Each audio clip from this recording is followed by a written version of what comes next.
I am kind of anxious because I need to take out this leather jacket. If you saw yesterday's vlog, or I don't know, it's the day before yesterday for y'all, but I washed the leather jacket in the washing machine. And first of all, oh, wait, hold on. Ooh, wait, hold on. Okay, wait.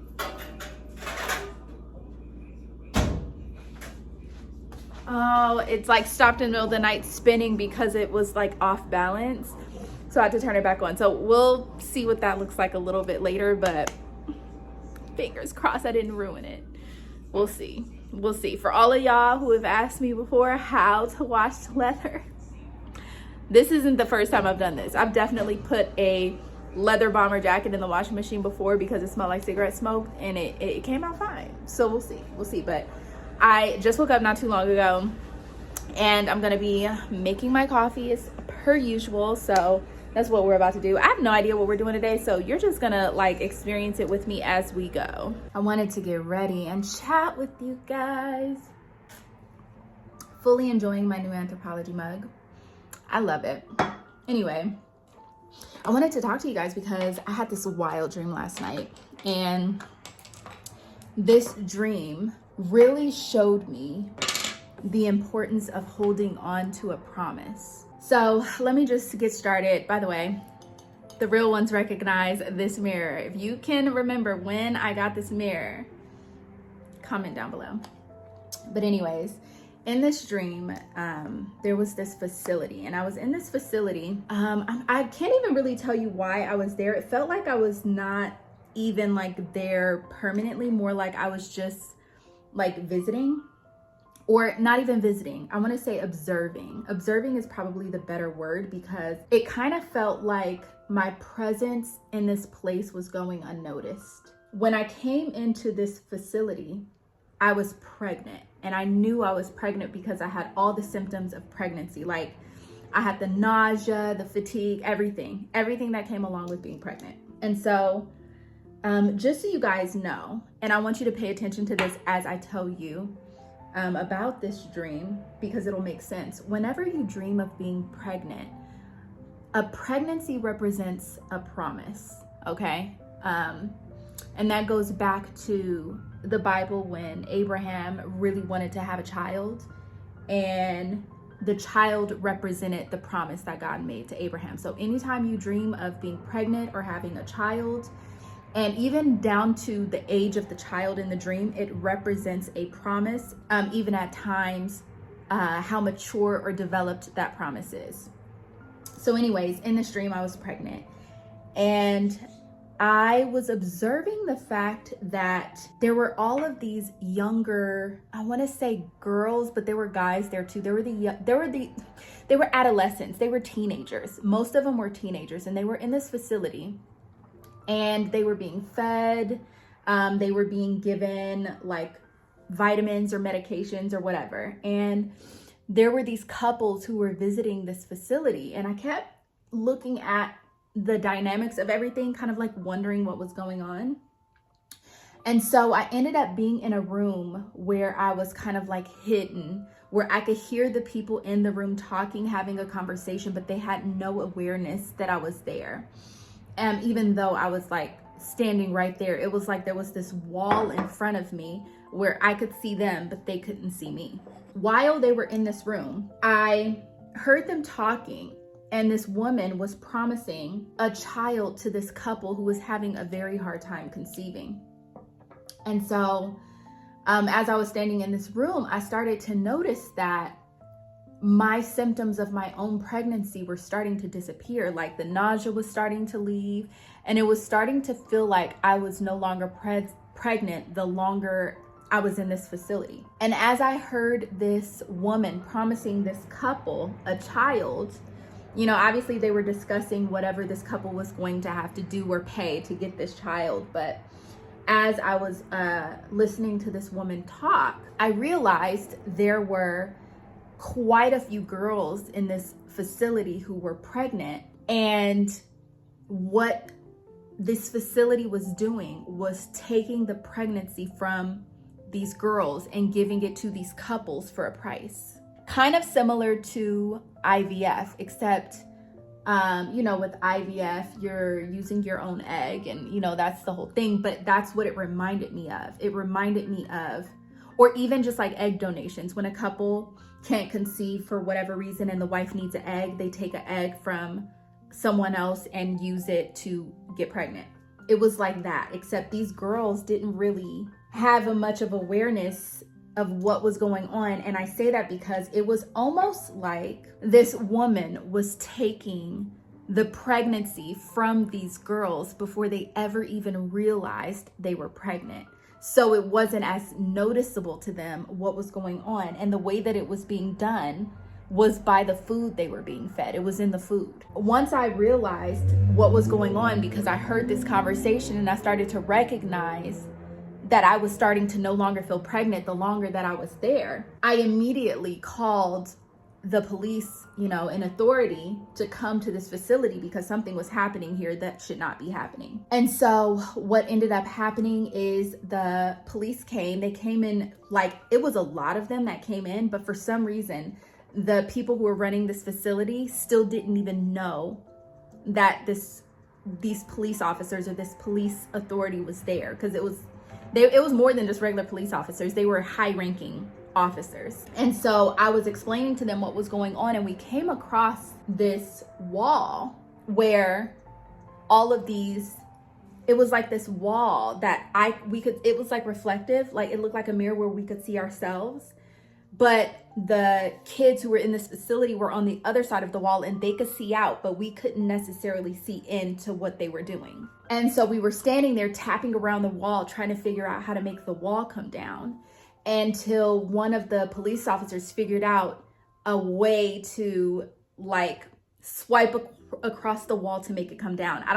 It's very hard to explain. This is dream world, but basically we figured it out. And once we figured out how to make the wall come down, there was another wall, like a floor to ceiling, window that we could see directly into the room of where these kids were being housed. And once the wall came down, we saw that all these kids were completely exposed in ways that they should never be exposed. And as soon as they saw that we could see them, they all switched and tried to turn around to kind of hide themselves. But it was already too late because we recognized what was going on and how they were being taken advantage of. As soon as that wall came down, I started to feel the symptoms of my pregnancy return, because I started to get nauseous and sick again. And I went to go try to find a trash can to throw up, and I noticed that there were on the floor, I could see piles of throw up where other girls had started to regain the symptoms of their pregnancy, and they were trying to find a trash to throw up into, but they didn't quite make it. But I started to recognize that now that this authority was here and this whole entire operation was being shut down, all of these girls who were pregnant, they started to get the symptoms of their pregnancy again, and they started to recognize that they were pregnant, whereas the symptoms and everything about their pregnancy had been taken from them before they ever even knew it was there. Now they started to recognize what was going on. And so it was just kind of wild. And my dream then switched to something else, as it does, because I normally get multiple messages in a dream at one time. One thing about that dream that was very interesting to me is the fact that the dream was symbolic of a promise. And we're all born and brought here, to this earth with a purpose. And that purpose is always wrapped up in a promise. And it's just interesting to me how once we get here and we start living life and going through life, it's really easy to lose sight of the promise. And sometimes even more so if you grow up in an environment that is conditioning you to not even recognize that there is a promise on your life. To be in a situation where you're robbed of your promise before you ever even know it's there, that's devastating. That's evil, And then also to have your promise robbed from you and given to somebody else who's willing to pay the price for it, and it doesn't even belong to them. I'm sure that happens in the world in many ways. I think it's kind of like the difference between, if we're going back to the story with Abraham, how, they became impatient with the promise, and he ended up sleeping with their servant, getting her pregnant, but that really wasn't the promise that was intended for them.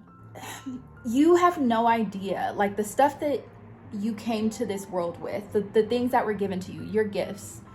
There are so many people in this world who go along in life and don't even recognize the gift that they are. And they allow the world to tell them they're nothing. They allow the world to make them feel like, they have nothing to offer or nothing to give. They allow the world to rob them of their promise before they ever even know what it is. That's so unfortunate. But at the same time, when you're being fed a certain type of food, to your spirit, and you're accepting it, it's really easy to, over time, allow that food to cause the symptoms of your promise or your pregnancy, the things about you to disappear. And actually, now that I'm talking, because this is like live streaming thought, I'm realizing how much this is tied again to our theme for Vlogmas, which is influence. Because coming under the influence of something, the things that you take into your body and into your spirit can rob you of your promise. Especially when you don't even know what that promise is to begin with. If you've not taken the time to talk to God, your creator, and ask him what it is that he has for you. Somebody can come steal it from you, and you don't even know that you're being robbed because you don't even know what the promise is. Having that dream and just like seeing it in that way, on that level. A lot of my dreams, sometimes when I'm being taught things, they're like visual parables. And the way that it's shown to me sits so deep within me that once I have that understanding, I have it. Nobody can take that understanding from me. My heart is very fertile ground. I just find it really interesting, but also I recognize now how important it is to hold on to a promise and to hold on to who you are, because there are things in this world that will try to take it from you and make you feel like it's not really anything, or it's not a big deal. And that's one of those things you just cannot allow. So I just, wanted to kind of talk to you guys about that, so that even if you can't recognize what it is right now, you're here for a purpose, and there is a promise attached to your life. And it may not even seem like it's anywhere within the vicinity of your reach, but I promise you, if you are here, then you have a purpose. If you are still breathing, there is still a promise out there for you. You know what I'm saying? So I just want you guys to be like really mindful of what you allow in. And I don't want you guys to allow anything or anyone to steal your joy and steal your promise, because it's yours. And so I love when I'm shown things like that, because the thing is you can be shown things by God, and yes, it's great to share. It's for other people. I wrote something on my threads, and I know it probably went over some people's heads, but then some people probably really got it. But the thread said, if you can't afford to give it away, then you can't afford to keep it. And what that meant for me, that was when it was just dealing on a material level. Like, if you are holding on so much to something that you couldn't afford to give it away, then really you can't even afford to keep it, because it's become your idol. So even when it comes down to revelation and knowledge, if God trusts you enough to bless you with revelation and knowledge, and there are some things that are for just you, but then there's other things that you're meant to share. For the things that you're meant to share with others, if you can't afford to share it, then God can't afford to give it to you. Because then what purpose is that going to serve? What is it going to do? And so that's why I had started to feel convicted at the beginning of this year, especially because I knew I was coming into a lot of knowledge of things and, information that I knew would help so many people. And I'm just sitting here on this knowledge, acting like I don't know anything, and I just started to become convicted, because how could I want God to trust me with things? But when he's telling me to share, I'm being disobedient and not even sharing. That's really what he told me. If you can't afford to give it away, then you can't afford to keep it. And that's kind of how I view a lot of things. Like, if at any point God told me, I need you to give this away, I need to be in a place in my heart where I can just give it away. like where I have no attachment to it, because who's to say what he's telling me to give that away for? I could be giving something away for somebody who really needs it at that time, at that moment, so that he could free my hands up to receive something else even greater, you know? Everything that we have, you know, there's some things that we have that are only for a season, and you have that thing for a season and then you pass it on to somebody else who really needs it. And then you're given something else for the new season that you're supposed to be going into. Friendships, in much the same way, there are people who are in your life for a season, and then, you know, there's a time where it's, you got to give them up because they're no longer serving you. And then sometimes it gets to a point where they're harming you. It's just really important to understand the times and the seasons when it comes to a lot of different things, because there is a scripture that if you stay in something past its season, all of your good turns to bad. I really understand that. I have personal experience with that. I just want to encourage you guys in that way to just hold on to your promises. Understand we all have a promise and a purpose attached to us. I want you to pay attention to the times and the seasons. Make sure you're learning. Make sure you're aware of like what it is that you're taking in to your spirit, because these are all very, very important things to be mindful of. And I guess at that point, I can kind of read the last day of what I wrote down for Under the Influence. I don't remember what it is, so this is going to be interesting if the message ties into everything. All right, let's see. And then after that, we're going to do our eyebrows. Oh, it looks okay. So Under the Influence, day 7, the power of influence. Anything or anyone that can change your mind has influence over you. Anything or anyone that has influence over you has power over you. This is the power of influence. If you really think about it, this goes beyond a content creator online or a celebrity on TV. Think about the influence your family has over you. It's one of the very first experiences we have of being under the influence. Our mannerisms, character traits, and ways of thinking are all part of the influence of our upbringing. Let's take it a step further. Understanding up to this point how influence works, you have to know our experiences with our family are directly related to their influences growing up. This is how generational curses get passed down from one person to the next. It's the influence of the spirit they carry. Influence is a key. And if you come under it, that key will open a door. So if your influence has a problem with anger or unforgiveness, that key will open a door where the same spirit will dwell in you. This is the danger of letting undiscerned people into your house. Not only are you letting them in, but you are inviting the spirits they carry in with them. Two people can't walk together unless they agree. So when you invite somebody into your life, into your home, you have to ask yourself, what are you agreeing to by inviting them in? This doesn't mean that you disregard or throw away people that you don't agree with. There are some people who are graced specifically to bring breakthrough to people. However, people who are graced to bring breakthrough to others cannot be susceptible to outside influences. If you're susceptible, then that means that you can be taken over. Satan comes to kill, steal, and destroy. He targets those with authority. He wants to dismantle it. And the only way that he can dismantle your authority is to bring you under the influence. He will offer you a bite of a fruit that you should never touch while promising you the world if you do it. The desire to seek acceptance comes from feeling rejected, and rejection breeds insecurity. Insecurity will tell you you're incomplete, that you're lacking. But the truth is, you were fearfully and wonderfully made. Jesus is the only one you need. And when you have Jesus, you lack nothing. And the second you realize that, that's where your freedom comes from. You're free. Nothing or no one should have the power to influence you or move you but God.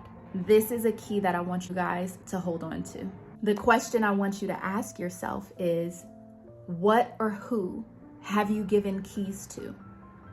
And what have they used those keys for to drop off into your spirit?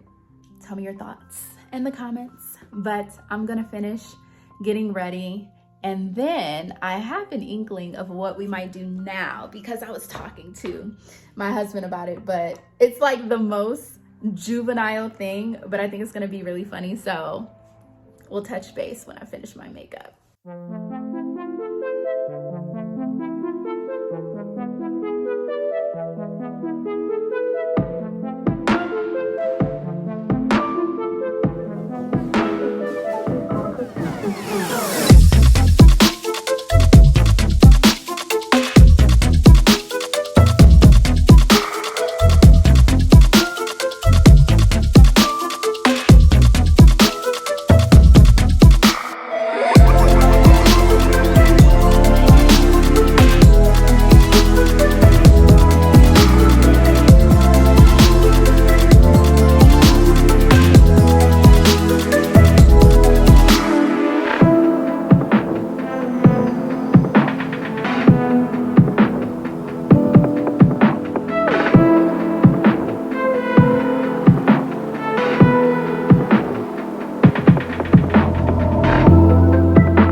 We are about to leave. We're gonna go get something to eat. Then we're going to see the lights, but this is the fit. Do you guys recognize the pants? Thrifted, top thrifted, jacket, secondhand. Y'all, I've been waiting. I have been waiting for my moment to be able to wear my fur coat and not feel ridiculous. So going outside while it's this cold to see the Christmas lights, listen, I love it. And then I got these. I've worn these like maybe once, but they're like super comfortable. So this is my look. And now we're gonna be off.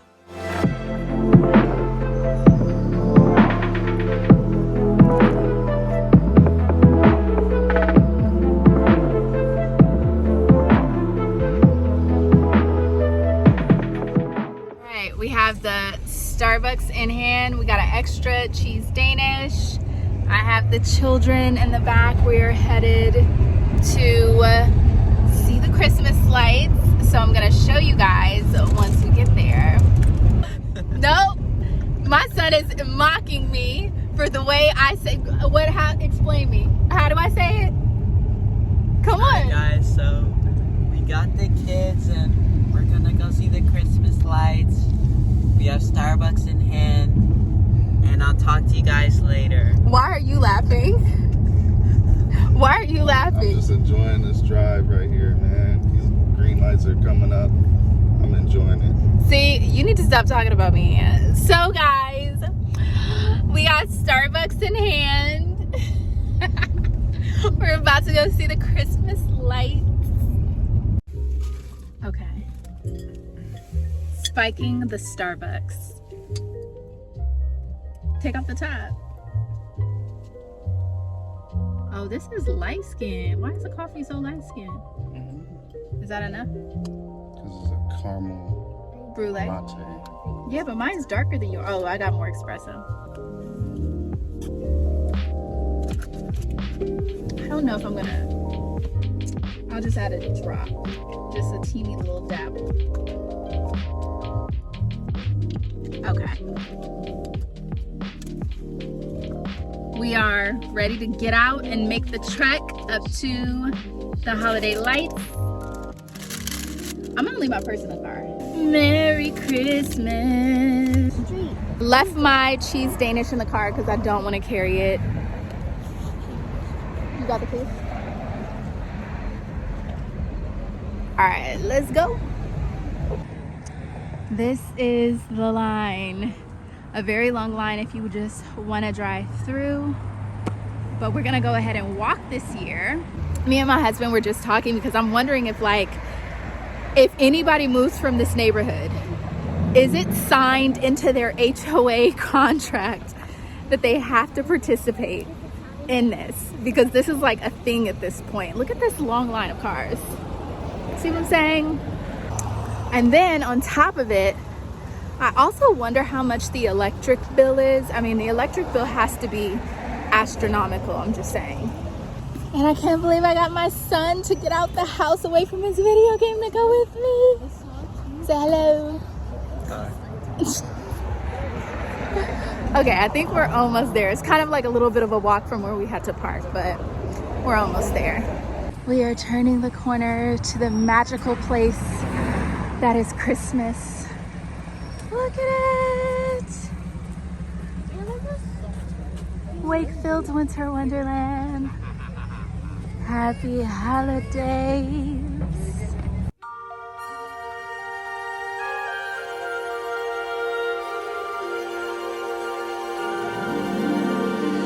Jingle bells, jingle all the way. Oh, what fun it is to ride in a one-horse open sleigh. Jingle bells, jingle all the way. Oh, what fun it is to ride in a one-horse open sleigh, dashing through the snow in a one-horse open sleigh. O'er the fields we go, laughing all the way. Bells on bobtails ring, making spirits bright.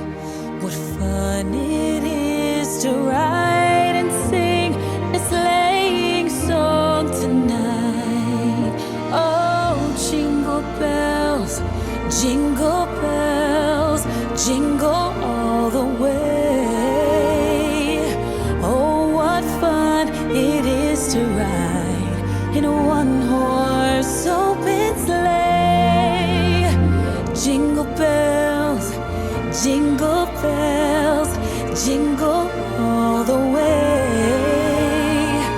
Oh, what fun it is to ride in a one-horse open sleigh.